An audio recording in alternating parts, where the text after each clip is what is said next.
آج کی بابرکت شب نور شب برات کے نام سے معروف اور مشہور ہے۔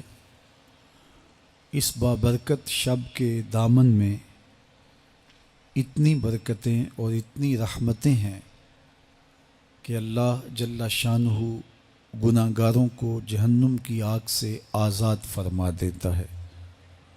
ام المومنین سیدہ طیبہ طاہرہ سیدہ عائشہ صدیقہ رضی اللہ تعالی عنہا فرماتی ہیں، ایک دن میں دیکھا کہ حضور میرے حجرہ میں نہیں ہیں، تو میں حضور کو تلاش کرنے نکلی۔ جنت البقیع میں آسمان کی طرف سر اٹھائے حضور اللہ سے التجائیں کر رہے تھے۔ مجھے دیکھا تو ارشاد فرمایا، عائشہ کیا تم نے یہ سمجھا کہ اللہ کا رسول تم سے زیادتی کرے گا؟ فرماتی ہیں میں نے عرض کی یا رسول اللہ صلی اللہ علیہ وسلم، میں یہ سمجھا شاید آپ کسی زوجائے محترمہ کے حجرہ میں تشریف لے گئے ہیں۔ فرمایا آج لیلۃ النصف من شعبان، شعبان کی 15ویں رات ہے، درمیانی شب ہے۔ اس رات کو اللہ تعالیٰ جل شانہ آسمان دنیا پہ نزول اجلال فرماتا ہے اور قبیلہ بنو کلب کی بکریوں کے بالوں سے زیادہ لوگوں کو جہنم کی آگ سے آزاد کر دیتا ہے۔ قبیلہ بنو کلب عرب کا بہت بڑا قبیلہ تھا جو بھیڑ بکریاں پالتے تھے اور لاکھوں کی تعداد میں ان کی بکریوں اور بھیڑوں کے ریوڑ تھے۔ تو اس قبیلے کی بکریوں کے بالوں سے بھی زیادہ گناہ گاروں کو جہنم کی آگ سے آزاد کر دیا جاتا ہے۔ تو یہ وہ بابرکت شب رحمت ہے، شب نور ہے، جس کے دامن میں اتنی برکتیں ہیں کہ کوئی محروم نہیں رہتا۔ صرف وہ بد نصیب لوگ جو شرک میں مبتلا ہیں، جو سخت کینہ پرور ہیں، جو قطع رحمی کرتے ہیں، قاتل ہیں، عادی شرابی یا بدکار ہیں، انہیں اس مبارک رات میں محروم رکھا جاتا ہے، ورنہ اللہ کی رحمتوں کا عموم اس بابرکت راتوں میں اس قدر ہوتا ہے کہ کوئی گناہ گار جو اس کے حضور ہاتھ دعا کے لیے اٹھاتا ہے اور اپنا دامن پھیلا کے اس کی رحمتیں مانگتا ہے، اسے محروم نہیں رکھا جاتا، بلکہ اللہ سب گناہ گاروں کو جہنم کی آگ سے آزاد کر دیتا ہے۔ ایک روایت میں آتا ہے کہ اللہ لیلۃ النصف من شعبان، شعبان کی 15ویں رات کو آسمان دنیا پہ اپنی رحمتوں سے جلوہ گر ہوتا ہے اور فرماتا ہے کوئی رزق مانگنے والا، میں اس کی جھولیاں بھر دوں، ہے کوئی مغفرت طلب کرنے والا، میں اس کے گناہ معاف کر دوں، ہے کوئی مجھ سے عافیت مانگنے والا، میں اس کو عافیتوں سے نواز دوں، ہے کوئی فلاں چیز مانگنے والا، ہے کوئی فلاں چیز مانگنے والا، اس کی رحمتیں آواز دیتی ہیں اور یہ آواز غروب آفتاب سے لے کر کے طلوع فجر تک مسلسل بندوں کو دی جاتی ہے، اور بندے اس کے حضور اگر دست طلب دراز کریں، اپنی جھولی پھیلائیں، تو اللہ تعالیٰ ان کو ان کے مانگنے سے بھی زیادہ عطا فرماتا ہے۔ اس امت کو اللہ تعالیٰ نے اس طرح کی راتیں دے کر کے مغفرت، بخشش، غفران اور رحمتوں کی فراوانی نصیب کی ہے۔ میرے حضور نے ارشاد فرمایا ایک شخص صبح سے لے کے ظہر تک مزدوری کرتا ہے، اس کو ایک قیراط ملتا ہے۔ ایک ظہر سے لے کر عصر تک مزدوری کرتا ہے، اس کا وقت تھوڑا ہے لیکن اس کو بھی ایک قیراط ملتا ہے۔ اور تیسرا شخص عصر سے لے کر مغرب تک مزدوری کرتا ہے، اس کو 2 قیراط ملتے ہیں، جبکہ اس کا وقت دونوں سے کم ہے۔ فرمایا پہلی مثال یہود کی ہے، دوسری مثال نصارہ کی ہے، اور تیسری مثال میری امت کی ہے کہ اس کو تھوڑے عمل پر زیادہ ثواب دیا جاتا ہے۔ تو یہود اور نصارہ نے اس پہ برا منایا تو حضور علیہ السلام نے فرمایا کہ اللہ نے ان کے اجر میں تو کمی نہیں کی، لیکن مسلمانوں کو زیادہ اجر دے دیا، تو یہ اس کی کرم نوازی ہے۔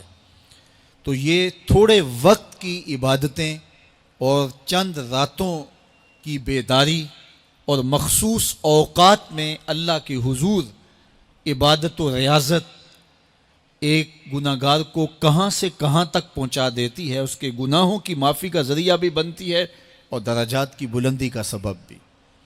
دیکھیے لیلۃ القدر ایک رات 1000 مہینے کی عبادتوں سے بہتر قرار پاتی ہے۔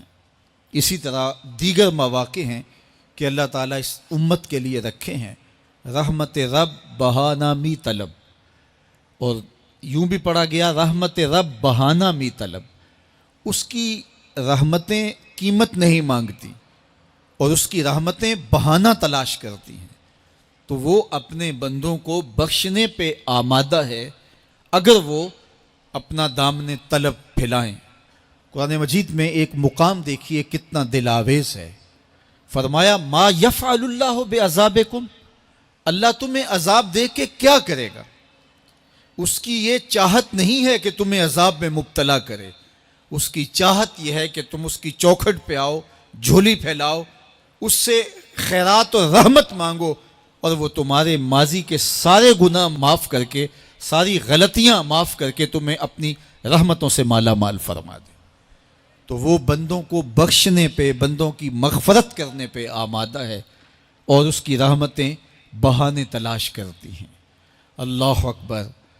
اور دوسری جانب اس کے بندے، اس کے مملوک، اس کی مخلوق، اور مخلوق کی گناہ گار اور نیکوکار اس کی رحمتوں کے طالب ہوتے ہیں، بلکہ وہ گناہ کرنے کے بعد جب معافی مانگتے ہیں تو اللہ کو یہ معافی بہت پسند ہے۔ معافی مانگنا، اس کے حضور اپنے دامن کو پھیلانا، وہ اس کو بہت زیادہ محبوب ہے۔ انسان کی فطرت کے اندر گناہ رکھا گیا ہے۔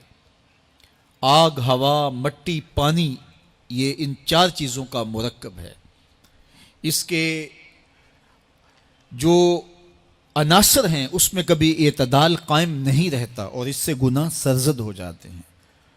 گناہ کرنے کے بعد بندے کا اس گناہ پہ اصرار کرنا، اڑ جانا، ضد کرنا، توبہ نہ کرنا اللہ کو یہ پسند نہیں، لیکن اگر اس سے گناہ سرزد ہو جائے تو پھر وہ توبہ کر لے تو اللہ کو یہ بہت زیادہ پسند ہے۔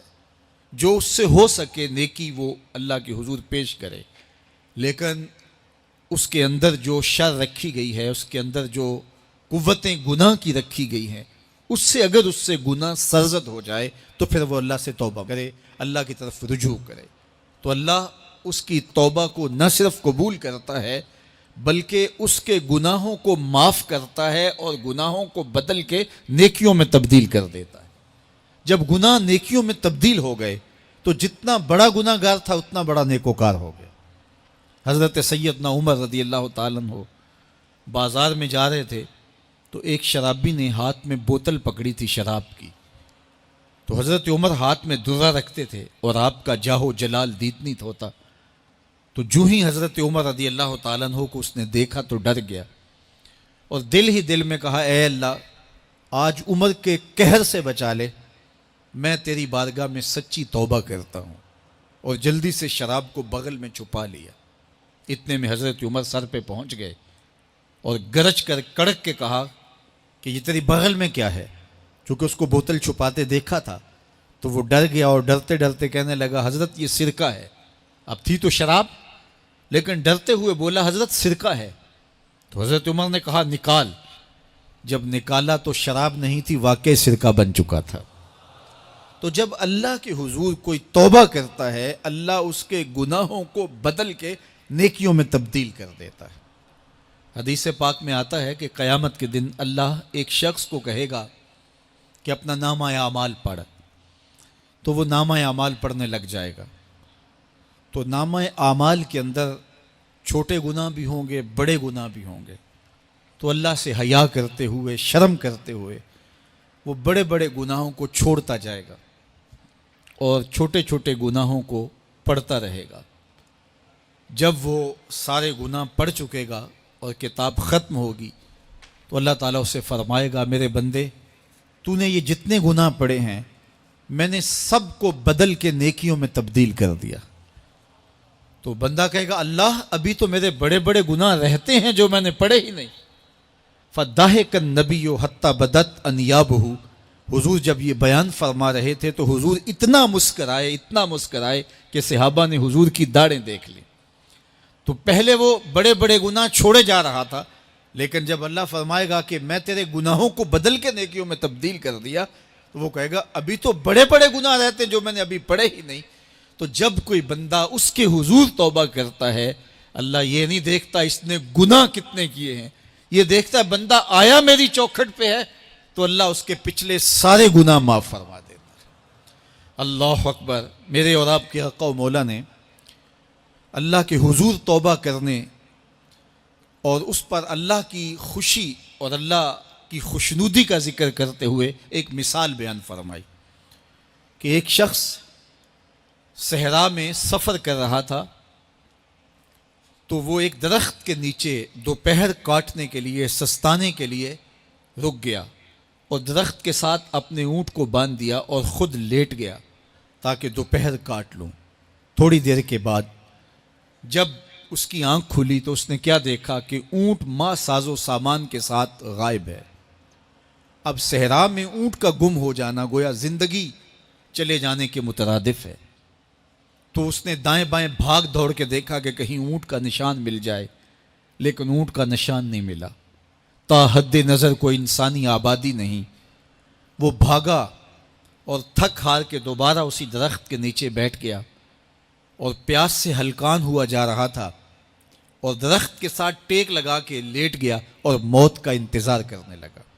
جن لوگوں نے صحرا کا سفر کیا ہے ان کو اس بات کا اندازہ ہوگا کہ کئی 100 میل تک انسانی آبادی ہی نہیں، اب نہ کچھ کھانے کے لیے بچا نہ کچھ پینے کے لیے بچا، اونٹ بھی غائب ہو گیا، توشا بھی ساتھ ہی چلا گیا، تو اب ظاہر ہے سیدھی موت ہی نظر آ رہی ہے۔